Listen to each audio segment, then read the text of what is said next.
मैं तीन चीजें बोलना चाहता हूं। पहली चीज बोलने नहीं दे रहे हैं, मोदी जी घबराए हुए हैं। आपने देखा जो ट्रेड डील 4 महीने से रुकी हुई थी 4 महीने से कुछ बदला नहीं। किसी न किसी कारण, जो मैं जानता हूं नरेंद्र मोदी जानते हैं, नरेंद्र मोदी जी ने कल शाम उस डील को साइन कर दिया। नरेंद्र मोदी जी पर प्रेशर है, भयंकर प्रेशर है, और नरेंद्र मोदी जी का जो इमेज का गुब्बारा है,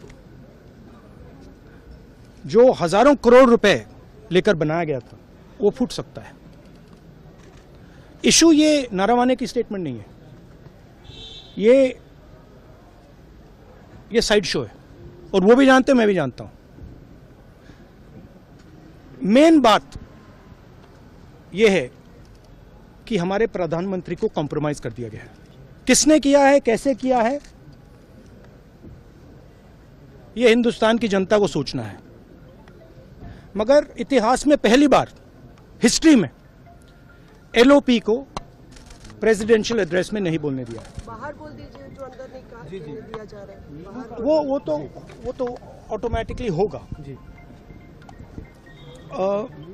बट ये आप समझिए, और हिंदुस्तान के जो किसान हैं, आप सब समझिए कि इस ट्रेड डील में आपकी मेहनत को, आपके खून पसीने को नरेंद्र मोदी जी ने बेच दिया है। और वो इसलिए बेचा है क्योंकि ये कॉम्प्रोमाइज्ड है। सिर्फ आपको नहीं बेचा है, देश को बेचा है। इसलिए मुझे वहां नहीं बोलने देना है। नरेंद्र मोदी जी डरे हुए हैं,